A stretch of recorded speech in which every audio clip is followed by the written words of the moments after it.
Who's to blame for the Falcons' current failings? Is it the coaches, the players, or the front office? Well, as you can guess, it's all of the above.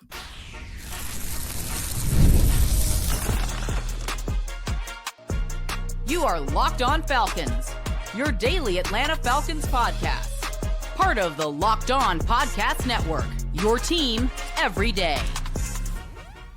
Welcome back, everyone, to another illustrious episode of the Locked On Falcons podcast, your daily Atlanta Falcons podcast, part of the Locked On Podcast Network, your team every day. And today's episode is brought to you by Mazda. Like our players, we sweat every detail because when you make every move count, pulling off the unexpected is only the beginning. Stay tuned later for highlights in this week's Moving the Game Forward. Mazda, move and be moved. So on today's Locked On Falcons, we will be discussing why Zach Robinson is not getting nearly as much heat on this podcast in 2025 as he got in 2024. Newsflash, buddy. The Falcon Center is also not necessarily carrying his weight, and he'll get some heat today. And Rich McKay, why is there still heat for Rich McKay? But that's all in store for you on today's episode. And if you don't know who I am, I'm your humble host, Aaron Freeman. Been covering the Falcons for almost 2 decades, formerly at FalcFans.com, RIP. Still going strong on this illustrious podcast. And I thank each and every one of you that go strong with me as everydayers. That means you make this podcast your first listen each and every day. And all you got to do to become an everyday subscribe or follow for free on YouTube or wherever you listen to podcasts. So today's episode is kind of a bonus episode, part 2 of a conversation I had with Jarvis Davis of Locked On Sports Atlanta. Part 1 aired yesterday. That was where we really, looked deeper into the specific upcoming matchup in Week 9 against New England Patriots. But the latter half of that episode was really all kind of about the blame game. It came about due to Rich McKay, the Falcons CEO and former GM, doing an interview on the radio and Locked On Falcons Insider. Wanted me to get mine and Jarvis's thoughts on that. And, everydayers know that this is kind of a pet peeve. So rather than that being like a 5-minute conversation, it wound up turning into like a whole 20-minute conversation. So it was like, okay, let's just make this a whole part 2.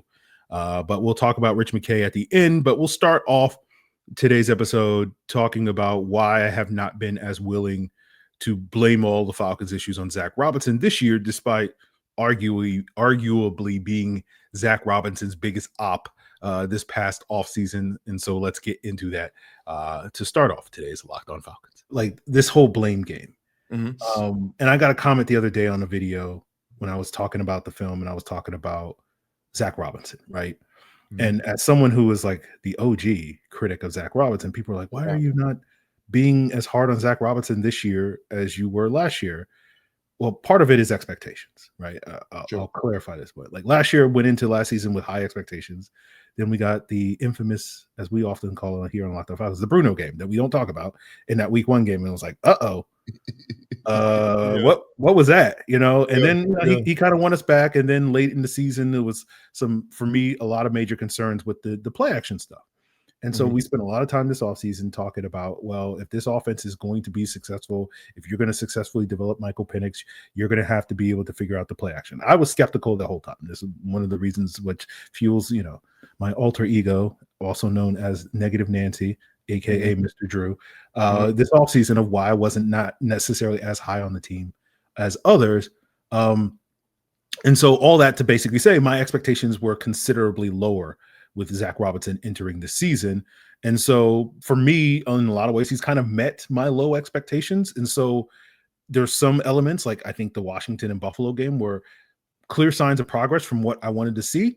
Sure. We haven't seen that consistently this year. I'm willing to kind of give Zach Robinson the rest of the season to kind of figure it out, because to me, at the end of the day, when you talk about sort of people wanting the coaches to get fired, to me, that reckoning has to come at the end of the year. That is not necessarily something that the Falcons can really engage with. Now, if they lose 6 straight games or something like that, then we can have a legit conversation about that. Sure. But until we reach that point, it's these coaches will be evaluated at the end of the year. And so for me, I do sit here not having high hopes for what Zach Robinson is going to deliver at the end of the year. And again, that reckoning will come should it come at the end of the season when it comes to his status.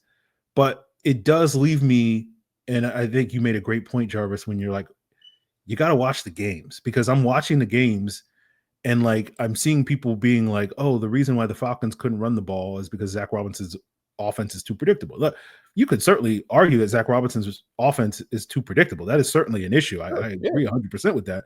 But when I'm watching Charlie Warner trip in a hole and miss on a block, or I'm watching, Ryan Nuzul, who's been in the same offense for 5 years, whiff on blocking assignments on the second level, like that's not a play calling issue. No, bro. And we're talking about the defense, and they haven't been able to stop the run. And my frustration with this, Jarvis, is like with the blame game. What happens is, if you're one of these people that have been preaching for 10 years with Rich McKay, like he's the root of all the problems, or now you're like Zach Robinson's the root of all the Falcons' problems, is that you watch the games and you just cherry pick all the things that fit your conclusion. You've already come to the conclusion on this guy's the problem. All the problems stem from this guy. And if we just replace this guy, and what to me it does is it kind of causes people to think that the Falcons are much closer as a team, because it's just like, oh, we just got to replace the coach. And once we replace the coach, everything's going to work. And going back to the Bijan point, and again, not to sit here and say that Bijan's the problem with the team, right? No, far from it. Yeah. But to me, like what happens is we ignore all these other issues when the team isn't playing well, and we sit there and say, oh, like all these problems are just going to go away because some coach is going to come in, walk through that door, and just solve everything with the snap of his fingers. And it's like, if you don't have guys that can make blocks, if you don't have guys that can cover, if you don't have guys that can tackle, if you can't kick field goals, if you can't win the field, like Bradley Pinion botched the punt last week, right? Like, bro, these are the things that cause you to lose football games, and they get ignored because people have already decided, well, this one person or these two people are the reason why we're losing games, and we're just going to ignore it. And then we get to the following season and none of these problems get addressed, and all these issues show up again. And then all of a sudden people are like, well, I guess maybe Ryan Nuzul wasn't the long-term answer at center, or maybe this guy wasn't the such and such, not to throw anybody under the bus. But like, it's things like that frustrate me, because we don't actually watch the games. We just sort of cherry pick whatever we want that we've already decided that we want to blame the problems on, and just kind of ignore the rest. And far too often with the Falcons, my frustration is the team then does that and just basically says like, oh, well, after 23, it's like, we're just a quarterback away. And if we just get a good quarterback in here, this team is going to work. And then it's like, they still have all the same issues that we were having conversations, 2-3 years ago. So Jarvis, what are your thoughts on that? No, I'm just saying, like, man, that's what happens when you have people who just like to stoke the flames when it comes to talking about this team. People who get paid to talk about this team, they like to stoke the flames. Like, they just want to lead the charge and not really get into the real issues. So, because if you lay out the real issues, that's why I enjoy coming on here, because you talk about the real issues. You don't talk about surface level stuff, man. So, like, the fact that, you're putting that out there, and I know for me, I'm just going off what I see.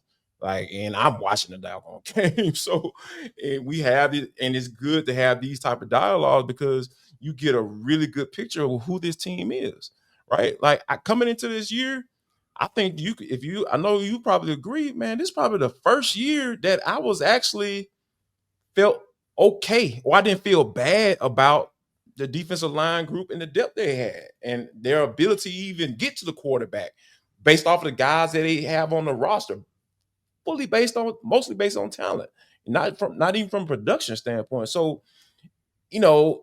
and you think about it, it's been a long time, and everybody, going crazy last year when Jimmy Lake, he wasn't all Jimmy. Shoot, nobody was doggone. They had nobody getting to the quarterback on a consistent basis.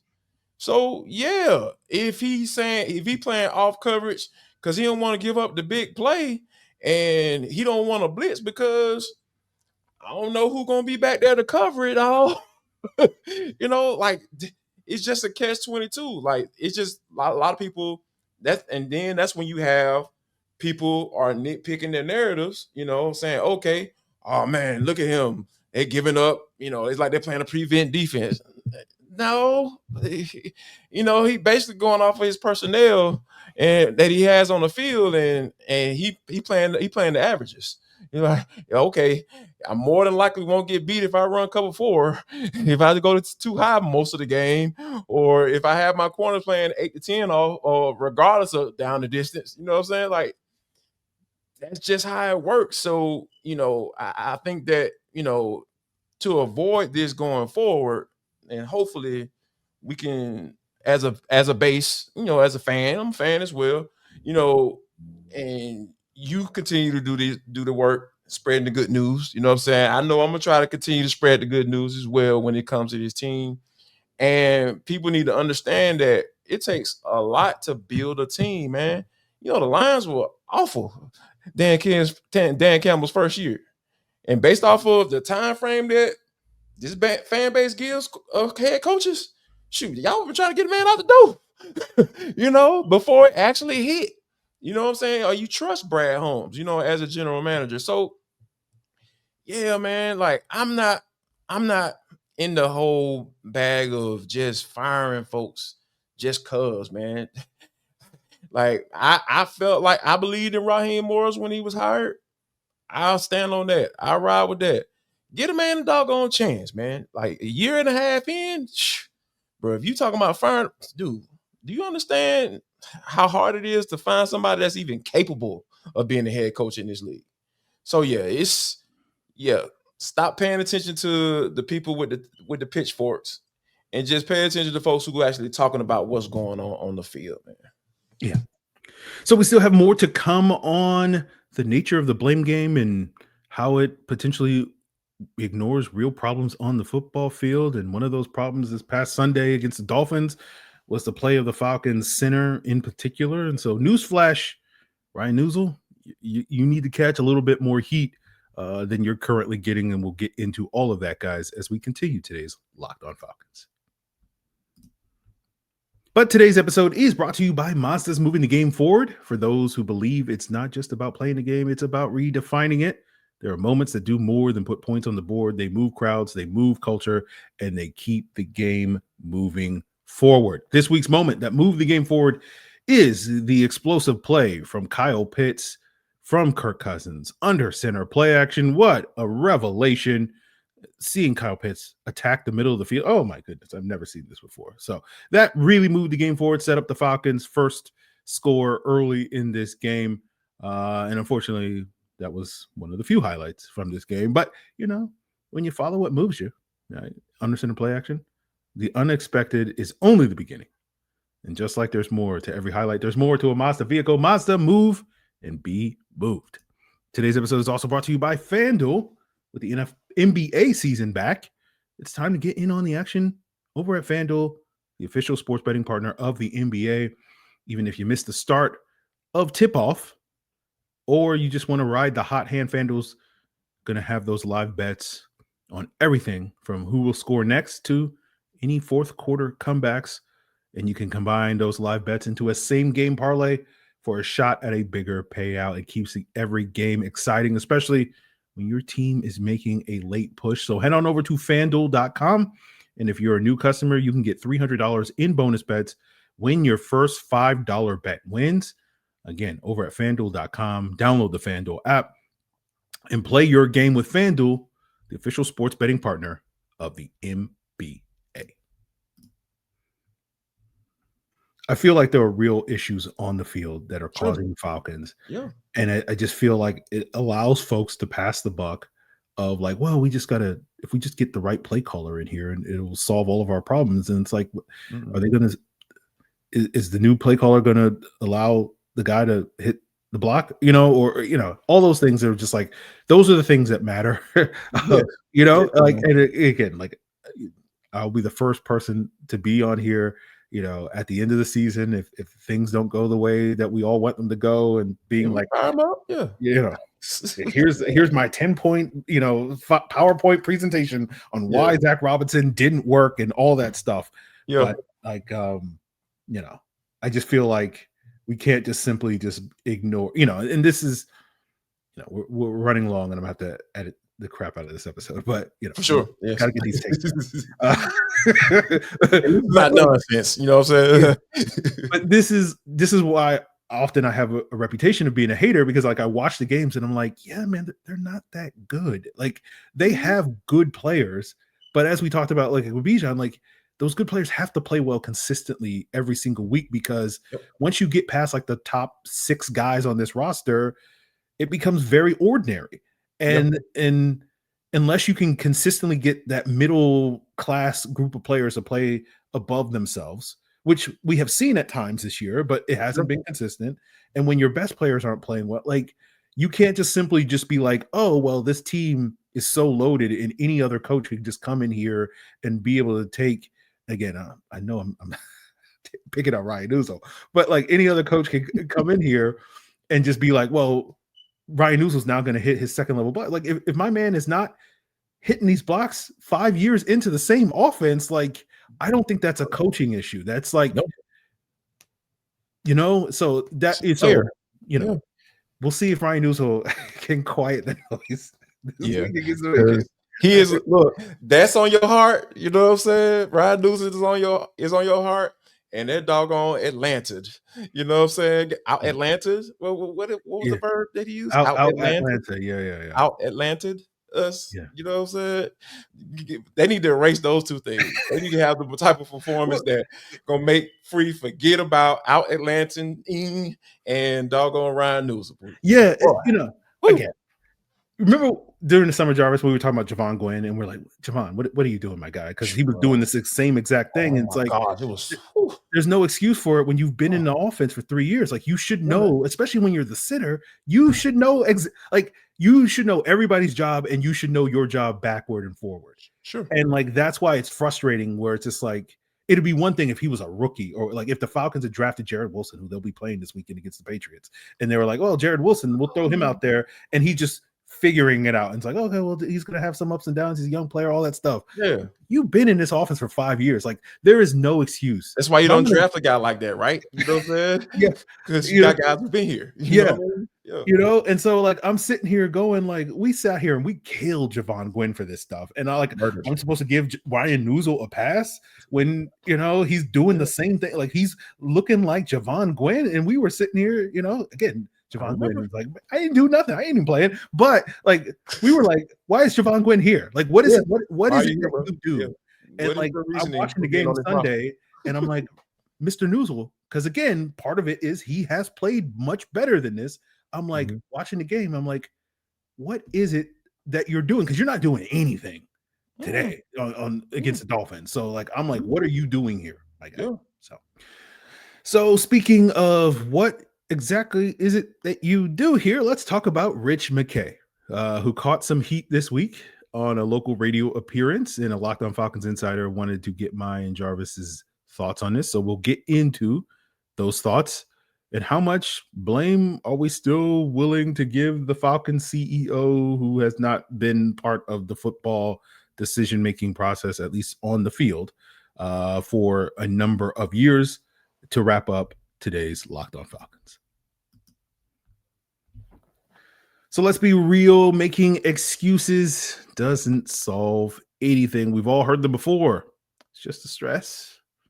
I'm tired. Well, it happens to everyone sometimes. But, you know, when it comes to performance, sometimes your body just needs a little extra support, and that's where Rugiet comes in. Rugiet offers fast-acting, doctor-prescribed treatments for ED, designed to help you stop making excuses and start making moves. Rugiet makes it easy to get started. You just connect with a board-certified physician, 100% online, no awkward waiting rooms, no in-person appointments, and if prescribed, your treatment is going to ship discreetly, directly, straight to your door. So visit Rugiet.com/LockedOnNFL. That's RUGIET.com/LockedOnNFL, and you'll get 15% off your first order. That's RUGIET.com/LockedOnNFL. And don't forget to use our code LockedOnNFL so that they know we sent you. Rugiet, stop making excuses and start making moves. For those of you missing and missed it, Falcons CEO, I want to get the title right. Rich McKay recently went on 680 The Fan, local Falcons Atlanta sports network, to do some, I guess, PR for a big donation that Arthur Blank made. But 680 was like, hey, quid pro quo, my guy. Like we got to talk Falcons at the same time. So you're gonna have to take, you're gonna take this heat about what's going on with the Falcons. We might put this thing on 500 real quick. Yeah, timing's not great. Not the great, great job, Arthur Blank, doing what you do. Sure, but people, you need this smoke right now. Yeah, people do not care about philanthropy.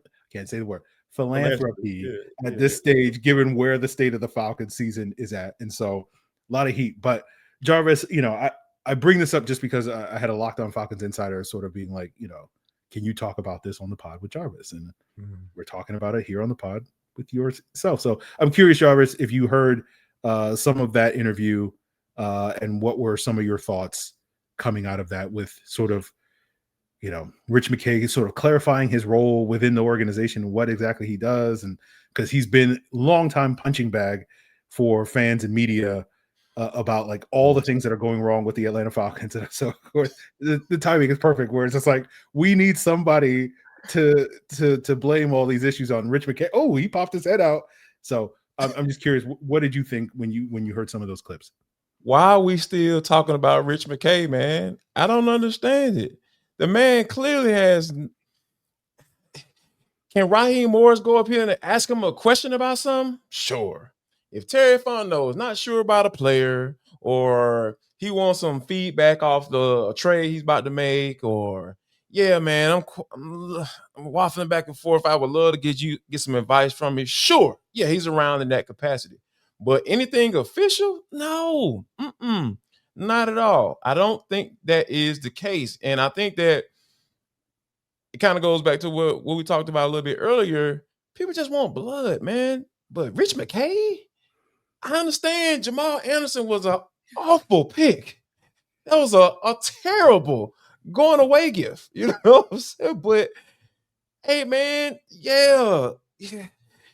We need it. That's a tired.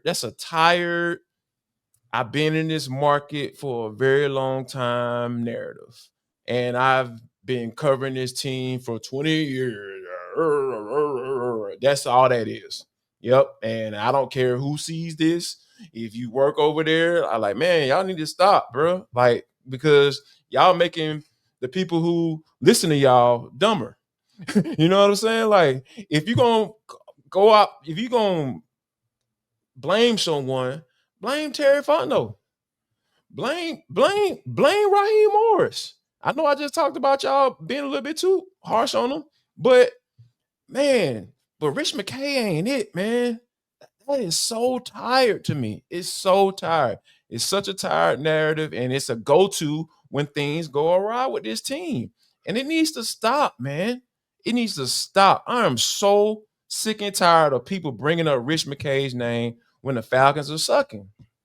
Like, find something else. Find a player. Find an assistant coach.